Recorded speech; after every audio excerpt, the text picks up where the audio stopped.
Hello दोस्तों, स्वागत है आपका हमारे YouTube चैनल में। और आज के इस वीडियो में हम बात करने वाले हैं जून लॉन्ग चैलेंज के क्वेश्चन इवन मैट्रिक्स के बारे में। इस क्वेश्चन में राइटर ने सिर्फ हम लोग को बेवकूफ़ बनाया है, सारे मिलके हमको पागल बना रहे हैं। तो हम लोग पहले इस क्वेश्चन को समझ लेते हैं, फिर इसका सिंपल सा अप्रोच देख लेते हैं क्या रहेगा इसको सॉल्व करने का। हम लोग को इस क्वेश्चन में n क्रॉस n मैट्रिक्स बनाने को बोला है, वो भी 1 से लेके n स्क्वायर तक का नंबर यूज़ करके। मतलब n क्रॉस n मैट्रिक्स में 1 से लेके n स्क्वायर तक का नंबर में हम लोग को मतलब 1 2 3 4 सारे नंबर n स्क्वायर तक यूज़ करने रहेंगे इसमें। और इस क्वेश्चन में मेन चीज़ बस ये फॉर्मूला है, ये फॉर्मूले पे ही अपने को फोकस करना है और इसी से बस आंसर आता है। बाकी सब चीज़ इस क्वेश्चन में सिर्फ हम लोग को घुमा रहे हैं ये लोग। ये दो टर्म है, दो टर्म को ऐड करके बोल रहे हैं कि मैट्रिक्स में इवन होना चाहिए। और नीचे हम लोग को दूसरा एक और दो टर्म दिया है, ये दोनों टर्म को भी बोला है कि ऐड करके इवन होना चाहिए। दो टर्म ऐड करने पे इवन कब कब हो सकता है? या तो दोनों टर्म खुद इवन हो, तब हम लोग को दोनों को ऐड करने का रिजल्ट इवन मिलेगा, या तो दोनों टर्म खुद ऑड हो, तब हम लोग को दोनों का सम करके इवन मिलेगा। तो इधर हम लोग को एक मैट्रिक्स बनाना है 1 से लेके n स्क्वायर तक का नंबर यूज करके n क्रॉस n ऑर्डर का, जिसके दो टर्म को ऐड करेंगे। पर्टिकुलरली वो दो टर्म जो दिया हुआ है फॉर्मूले के हिसाब से, उस दोनों को ऐड करेंगे तो इवन वैल्यू आनी चाहिए फर्स्ट में भी और सेकंड में भी। तो मतलब या तो दोनों टर्म ऑड होने चाहिए या तो वो दोनों टर्म इवन होने चाहिए।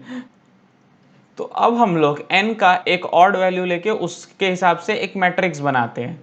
तो n की वैल्यू पहले हम लोग 5 ले लेते हैं और एक 5 क्रॉस 5 का मैट्रिक्स बनाते हैं।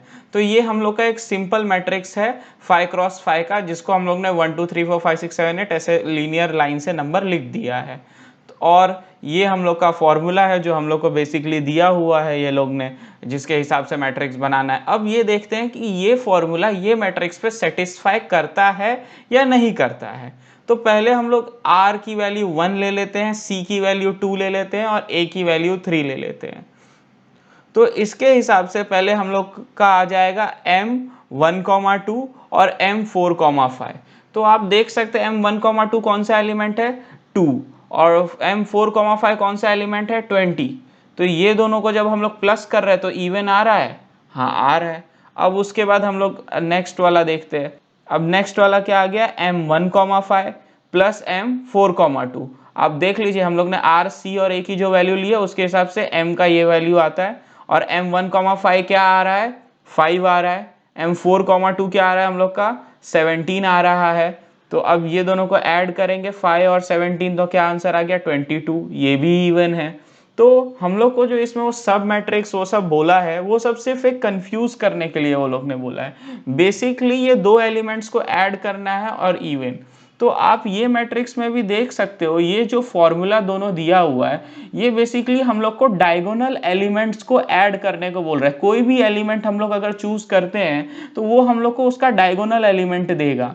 जैसे कि हम लोग ने अभी a की वैल्यू इस केस में 3 ली थी, तो आप देख सकते हैं डायगोनली 2 और 20 के बीच में 3 का डिस्टेंस है। अगर हम लोग इधर a का वैल्यू 2 लिए होते तो 20 के जगह हम लोग को 14 आया होता।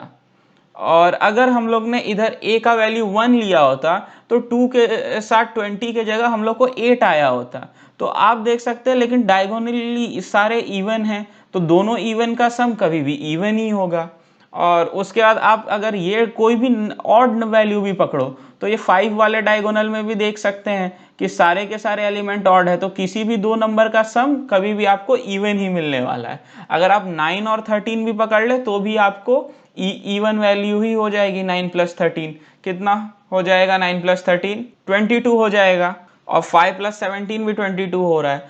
तो कभी भी इस क्वेश्चन के हिसाब से हम लोग को करना क्या है, कोई भी जो एलिमेंट है उसके डायगोनली चारों तरफ उसके सेम टाइप का एलिमेंट होना चाहिए, क्योंकि उस एलिमेंट के सेम टाइप का एलिमेंट जब उसके साथ ऐड होगा तभी जाके इवन बनेगा। और आजू बाजू ऊपर नीचे हम लोग को डिफरेंट टाइप का एलिमेंट होना चाहिए, क्योंकि ये साइड पे हम लोग को नंबर्स तो सारे डालने हैं हम लोग को 1 से लेकर 25 तक, लेकिन आजू बाजू वाले नंबर ऐड नहीं होंगे फॉर्मूला के हिसाब से, और डायगोनल वाले नंबर्स ऐड होंगे। कभी भी आर सी और ए की वैल्यू चेंज करने पे सिर्फ डायगोनल वाले नंबर्स ऐड होंगे। तो डायगोनल वाले नंबर्स जब सेम टाइप के रहेंगे या तो ऑड ऑड तो इवन मिलेगा या तो इवन इवन तो इवन मिलेगा। तो ये तो हो गया हम लोग का ऑड के केस में। कोई भी हम लोग को ऑड नंबर अगर मिलेगा जैसे 5 7 कुछ भी मिला तो सिंपल हम लोग को ऐसा मैट्रिक्स प्रिंट कर देना है, लाइन से नंबर प्रिंट कर देना है 1 2 3 4 5 6 7। तो अब हम लोग n का एक इवन वैल्यू लेके देखते हैं। n की वैल्यू हम लोग लेते हैं 4। तो हम लोग एक 4 क्रॉस 4 मैट्रिक्स बनाएंगे। हम लोग पिछली बार की तरह ही सिंपल मैट्रिक्स बना देंगे 1 2 3 4 ऐसे लाइन से नंबर लिख के। जैसा कि आपको पता है, मैंने पिछले वाले एग्जाम्पल में समझाया कि ये फॉर्मूला सिर्फ डायगोनल एलिमेंट्स हम लोग को ऐड करने को बोलता है। तो इधर अगर आप 11 पकड़ते हो तो 11 और उसके डायगोनल में जैसे अभी मेरे को 6 ऐड करने पे आ गया। आर सी और ए की डिफरेंट डिफरेंट वैल्यूज के लिए आपको डिफरेंट डिफरेंट आएगा, लेकिन डायगोनल एलिमेंट ही आपको ऐड करना रहेगा। तो 11 के साथ अगर मेरे को 6 ऐड करूंगा तो 17 आ गया, ऑड आ गया, तो ये सेटिस्फाई नहीं करेगा। अभी जैसे इधर देख लेते हैं, 11 के साथ अगर मैं 14 ऐड करूंगा तो 25 आ जाएगा, तो ये भी केस सेटिस्फाई नहीं कर रहा है। अगर आप ऐसे ही फिर कुछ और देखेंगे, जैसे कि 6 के साथ अगर मैं 16 ऐड करने को आया तो ये केस सेटिस्फाई कर रहा है। जब भी हम लोग को n की वैल्यू इवन मिलेगी तो इस केस में आप ऐसा मैट्रिक्स नहीं प्रिंट कर सकते, क्योंकि तब कैसा है, कोई कोई आर ए और सी की वैल्यू के लिए सेटिस्फाई करेगा और कोई कोई नहीं करेगा। कभी भी n की वैल्यू ऑड के लिए सिंपल है, जैसा हम लोग ने पिछले बार में देखा था हम लोग वैसा प्रिंट करवा सकते हैं। क्योंकि उसमें कैसा होता है, मैंने आपको बताया था कि कोई एलिमेंट जब हम लोग चूज करते हैं तो उसके डायगोनली सेम टाइप का एलिमेंट होना चाहिए, ताकि सम करने पे इवन आए, क्योंकि डायगोनल को सम करना, और ऊपर नीचे आजू बाजू डिफरेंट टाइप का एलिमेंट होना चाहिए। लेकिन जब इवन हो जाता है n की वैल्यू तो आप देख सकते हैं कि ये इवन के ऊपर इवन नंबर आ रहा है। तो अपने को तो आजू बाजू ऊपर नीचे में डिफरेंट टाइप की वैल्यूज चाहिए थी, डायगोनल में देख रहे हो डिफरेंट टाइप का आ रहा है, जबकि डायगोनल में हमेशा सेम टाइप का होना चाहिए था। तो हम लोग का ये जो मैट्रिक्स प्रिंट करने का तरीका है ये इवन पे काम नहीं करेगा। जब n की वैल्यू ऑड होगी तो ये वाला हमेशा काम करेगा। हम लोग को n की वैल्यू ऑड के लिए ऐसा ही मैट्रिक्स प्रिंट करना है, लेकिन इवन के लिए ये रॉन्ग है। तो अब हम लोग इवन का करेक्ट मेथड देख लेते हैं कि कभी भी हम लोग को n की वैल्यू इवन मिलेगी तो हम लोग को मैट्रिक्स कैसा प्रिंट करवाना है। तो अब हम लोग वापस एक 4 क्रॉस 4 मैट्रिक्स लेते हैं। तो इसमें हम लोग आप देख सकते हैं कि कैसे हम लोग ने बनाया है। पहले हम लोग ने 1 2 3 4, फिर हम लोग इधर से ऐसे ले गए 5 6 7 8, फिर ऐसे 9 10 11 12 और फिर 13 14। मतलब हम लोग ने एस के टाइप में हम लोग मूव करते गए। आप इसको और भी बहुत सारे डिफरेंट तरीके से प्रिंट करवा सकते हैं। अगर आप बुक पेन पेपर लेके बैठेंगे तो खाली आपको ये ध्यान रखना है कि कभी भी डायगोनल एलिमेंट सारे सेम टाइप के होने चाहिए। ये आप ध्यान रख के बनाएंगे तो इसके और बहुत सारे तरीके हैं, मैंने ये चूज किया है क्योंकि मेरे को ये सही लगा। अब हम लोग इस पे देखते हैं कि ये फॉर्मूला सेटिस्फाई करता है कि नहीं करता है। तो अभी हम लोग ने r का वैल्यू 1 ले लिया, c का वैल्यू 2 ले लेते हैं और a का वैल्यू 2 ले लेते हैं।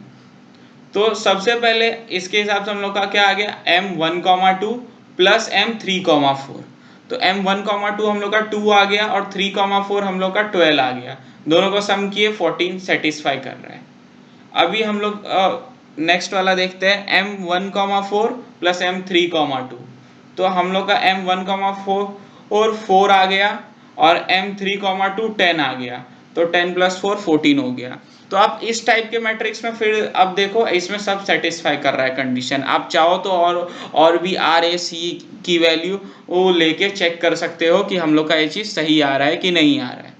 तो अब चलिए हम इसका कोड देख लेते हैं ये वाले क्वेश्चन का।